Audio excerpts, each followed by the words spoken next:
учениците сторили така, както им заръчал Исус. Довели ослето, метнали отгоре му дрехите си и Исус седнал върху тях.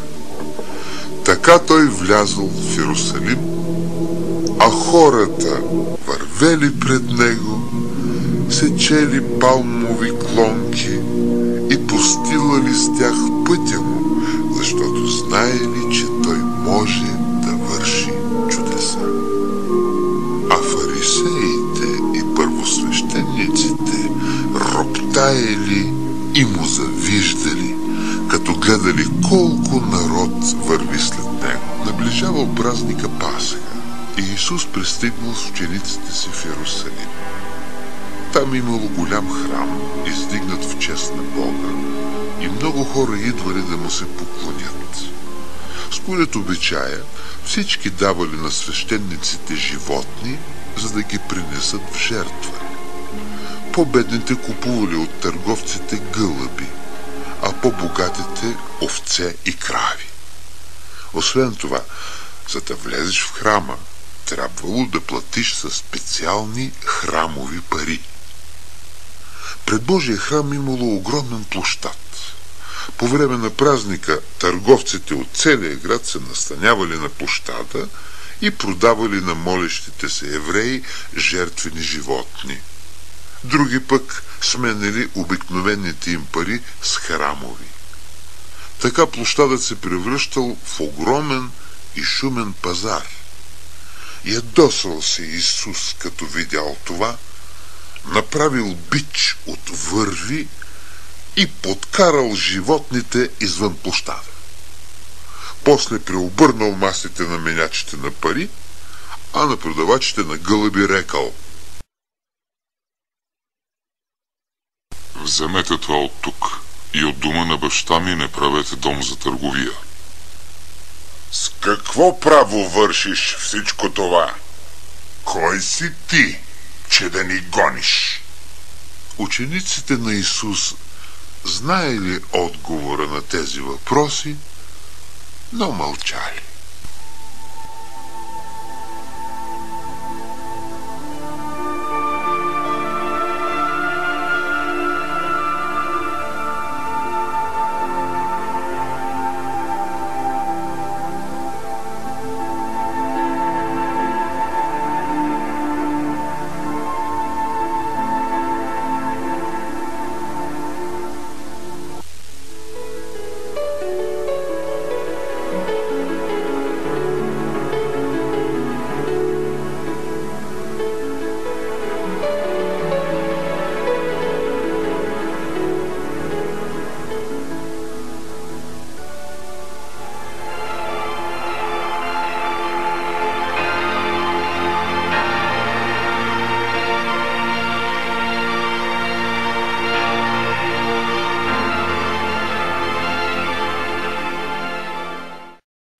Исус си избрал 12 ученици, за да обикалят заедно с него страната. Те виждали всичко, което той върши, и запомнили всичко, което казва. Учениците на Исус били прости хора, но Бог им дал щастието да бъдат винаги до него и да запомнят и разбират Словото Божие. Като настъпил празника Пасха, Исус заръчал на Петър и Йоан: идете и пригответе пасхална вечеря. Къде искаш да я приготвим, учителю? Като влезете в града, ще ви срещне човек, който носи стомна с вода. Вървете след него, докато влезе в къщата, и му кажете: учителят пита, де е стаята, в която ще яде Пасха с учениците си. Където ви покаже, там пригответе. Учениците намерили човека и приготвили пасхалното агне. В това време първосвещениците и книжниците се събрали и решили да хванат Исус с измама и да го убият. Сговорили се с един от учениците му, Юда Искариот, да го предаде. И за това му наброили 30 сребърника. Не, Господи, не съм достоен ти да ми миеш краката. Вземете и яжте. Това е моето тяло. И от тая чаша пийте всички. Това е моята кръв на Новия Завет, която за мнозина се пролива за опрощение на греховете. Правете това за мой спомен. Тази пасхална вечеря се нарича Тайната вечеря.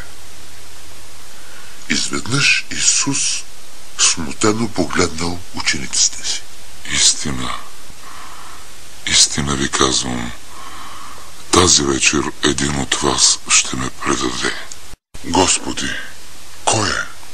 Нима някой от нас ще предаде Исуса? Онзи е, комуто аз натопя залък и подам. И като натопил залъка, той го подал на Юда Искариот. А Юда, щом взел залъка, веднага излязъл. След вечерята Исус с 11-те си ученици се отправил към планината Елеон, близо до Иерусалим. Като стигнали до Гетсиманската градина, Исус оставил 3 ученици да го чакат. Отче мой, ако е възможно, спаси ме от страданията, но да стане не както аз искам, а както ти. Ще можете ли да не заспите, докато ме чакате? Не искам да се чувствам сам тази нощ. И като се отдалечил от тях, паднал на колене и започнал да се моли. Ставайте, моят предател идва насам. В това време в Гетсиманската градина нахлули войници с мечове и копия. Когото целуна, той е Исус. Не го хванете. После всички приближили, а Юда прегърнал Исус. Юда, с целуване ли ме предаваш?